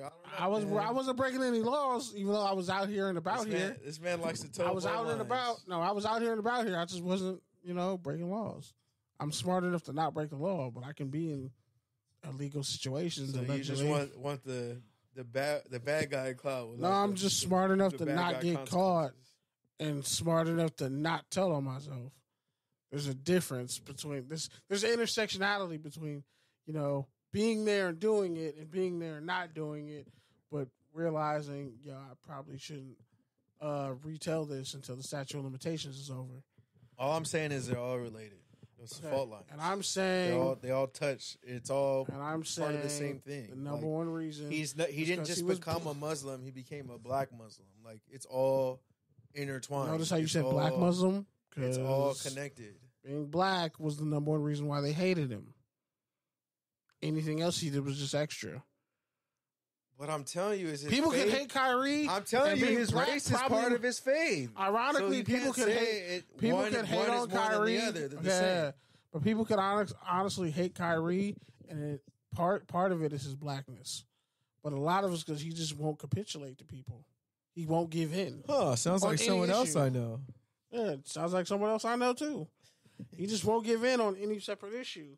And rather than trying to browbeat somebody into submitting into your issue, you just have to accept people are going to be different. Like, look at Black Adam. Motherfucker kills people. Not always. In some instances, he's kind of a villain. Other instances, he's kind of a hero. But the more you try to make him a hero, the more villainous shit he does. You just got to let people exist in their bubble and stop trying to change it. You'll save more life minutes. I promise you will. Yeah, and I think people keep thinking Kyrie's going to come around and agree with everything everybody says. He's never been that. The motherfucker played 8 games at Duke and then went into the draft. Who advised him to do that? How many games did he play at Duke before he left? Yeah, I think ultimately people were like, "That's a bad idea." I think ultimately he's just gonna end up playing overseas, getting a shit ton of money there. I mean, he already got enough money, but the thing is, say whatever he wants. Certain people, you just can't bend them to your will, and you need to understand that. And the more labels you put on them, it's like, no, he's not this or that. He just don't fucking agree with you. He's not a this or a that. He just don't agree with you. Ever. Never will he ever. Or she ever. Or whatever the pronoun But I think is, the part that you're overlooking, with you. I think the part that you're overlooking is the people that he is agreeing with. And the things that he is agreeing with. And that's the part that you're overlooking. No, I'm not overlooking it because he said that he didn't agree. He said he didn't agree with everything in that documentary. He came out and said that. What I'm telling you well, that's vague. That's vague as fuck. That's like everything is vague as fuck. That's saying what I'm telling you. Like you could agree with 98% of it, but I'd agree with the last 2. Okay, so that's fine. And Mel Gibson said a lot of shit, and he didn't get canceled really. He came back and was still getting Oscar nominations and shit, and Emmys or whatever. He was still back in Hollywood after all the fact. Charlie Sheen never really got canceled. What I'm telling you is, people will eventually leave you alone if you just agree to 1 or 2, 3 of what society thinks you agree to, and then you'll be left alone. Even if you're a flaming piece of shit. Whether you are or you aren't. If Kyrie just caved on 2 or 3 things, people will leave him alone. I guarantee you, the outrage would disappear tomorrow. All right. But Fair or fade, Philadelphia restaurants not serving Houston Astro fans during the World Series. That's for sure fade. That's fucked up. Yeah, that's fucked up. That's why people don't like Philly. Yeah, the Astros won tonight too. That's funny. So they won the World Series? No. It's 3-1, 3-2? They won the whole thing. They won the 2-1. I think it's Meek Mill came out to perform Dreams and Nightmares. Which, by the way, every time I hear Meek Mill rap, I feel like a better rapper could sing his lyrics better. Yeah. Won game 5 tonight, so. Meek Mill makes music I wish somebody else rapped his lyrics. So it's 3-2? No, it's 3-1. Yeah, it's 3-2 for the Shit. Astros, yeah. I just want Dusty Baker to win a ring. Fuck the Astros, though. Otherwise, I would go for Philly, but I can't root for Philly because fuck Philly fans. Fuck Philly sports fans.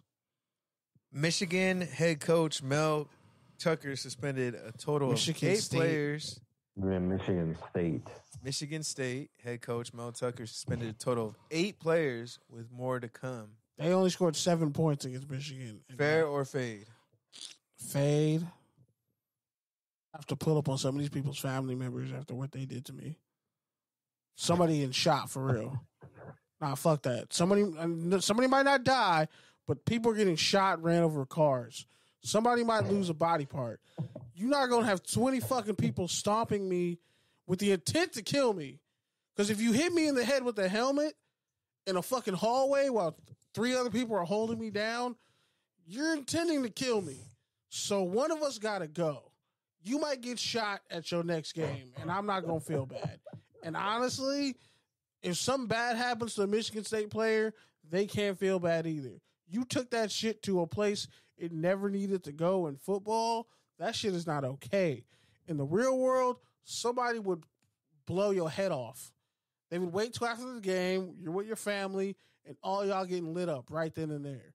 And who you going to be mad at? Your dumbass self. Because you and at least 20 other dumbass people in that tunnel decided to stomp out a dude who didn't even fucking play. I don't think those 2 kids even played in the game. One of them had a torn ACL. They already retained in legal counsel. Like, I would be kicking. They should be expelled out the school, and y'all all need y'all ass whooped. Somebody needs to just find your cousin what school they go to and hit him in the face with a bat, and then let you know, yeah, your cousin got hit in the face with a bat. Why? Because you tried to fucking kill somebody in a tunnel because you got beat up in a football game. Maybe if you played better, maybe if you showed more the fight you showed in the tunnel on the fucking field, then you wouldn't have to do that. But that shit's like, that deserves street justice. I saw all the videos. Like, bro, they were beating his head in with a helmet. Kid didn't have a helmet on his head. He was getting his face beat in with a helmet. Other people were beating his ass, holding him down, stomping him. They let him up, and we're still kicking him in the ass. Like, I'm sorry. This is an incident where you got to, like, match. Like, somebody needs to go to jail. Somebody needs to go to jail, but we can settle all this with some good old street justice where all y'all get fucked up. Somebody got to beat up somebody you know. You got to, like, feel the pain of what you did to 2 people, 2 innocent-ass people. Because there's nothing 2 people can do that can incite a 20-on-2 fucking beatdown in a enclosed hallway. You didn't even beat up no starters, bro. You beat up backups. One dude had a fucking torn ACL. How you beat up a backup? Man, I'm rooting for him now to make the league. His knee probably fucked up forever. I would sue for all of Mel Tucker's remaining contract. All right, let's get Fuck Michigan State for that. Fuck those players. It should be more than 8. It should be about 15. Because a lot of cats were standing around, and like, I've been jumped before, and I got everybody back for it. But thankfully, they were unorganized. And when you're unorganized jumping somebody, you can find one person beat up 4 or 5 people. It happens. Like, it's on the internet already. But like, that was a mugging. That was attempted murder. Especially old boy who literally just cocked his helmet out and swung it like he's fucking Mike Tyson in his prime. Like, he thankful that helmet didn't didn't crack his cranium. That shit was disturbing. Like, I'm not for gratuitous violence every time, but in this case, like, if a scene from The Punisher happened with no bullets, I'd be okay with it, because that was some fuck shit what Michigan State did. That's the ultimate fade. I'll slap your mom if you do some shit like that to me. Honestly, we are at war. We're never okay after that. All right, let's get to the rants. Lucas, you want to go first? Speak to the people. Let them know what's on your mind.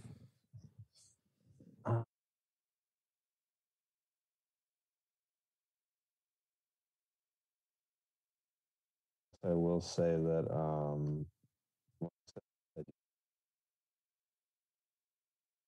not make any moves at the deadline. I mean,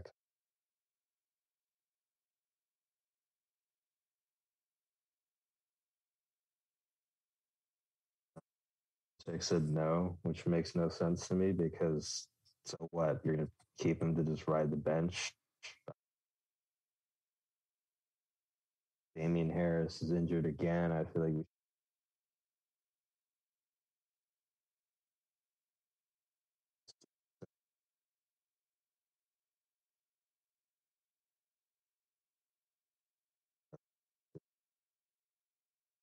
we're saying that apparently they had an offer.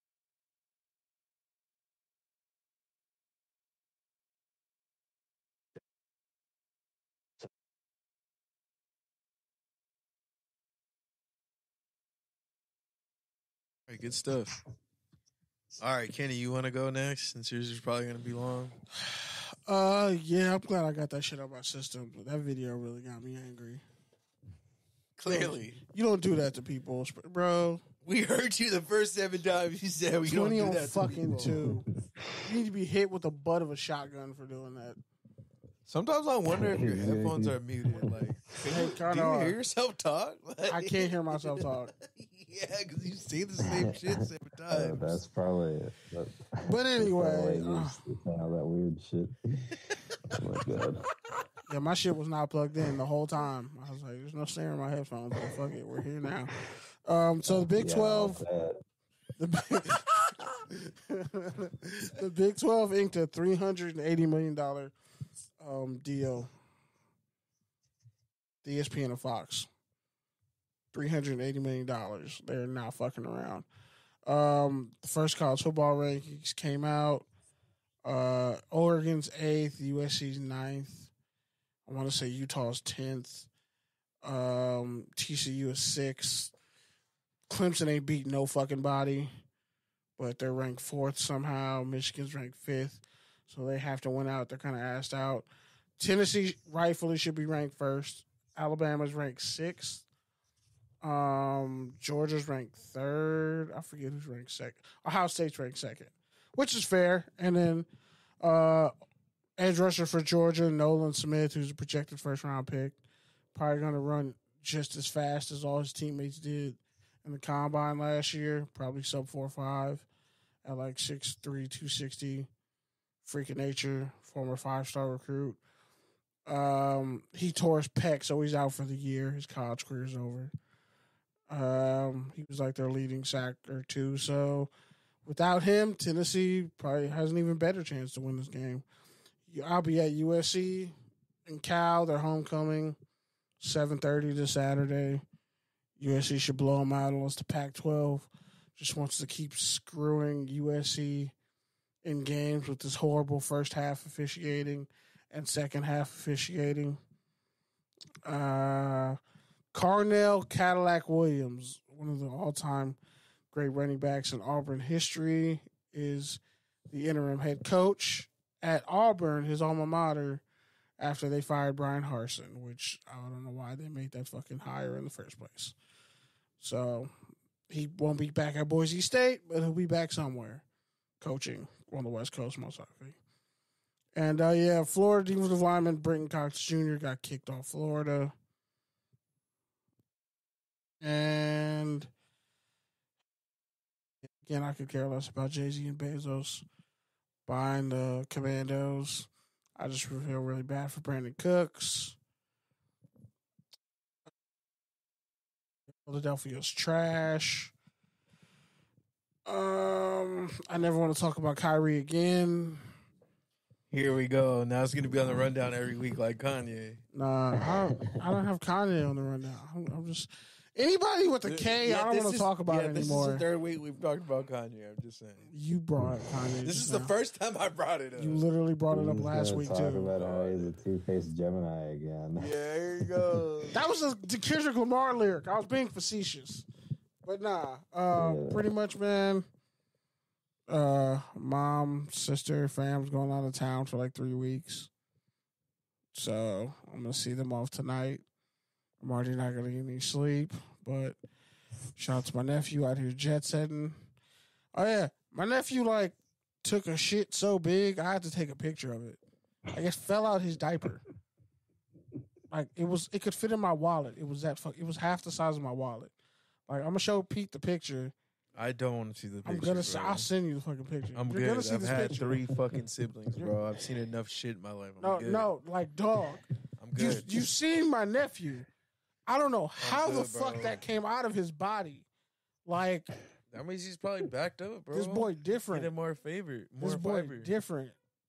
I get him more fiber. We giving him fiber. He be shitting all day. There's never a day where he don't shit. But this was different.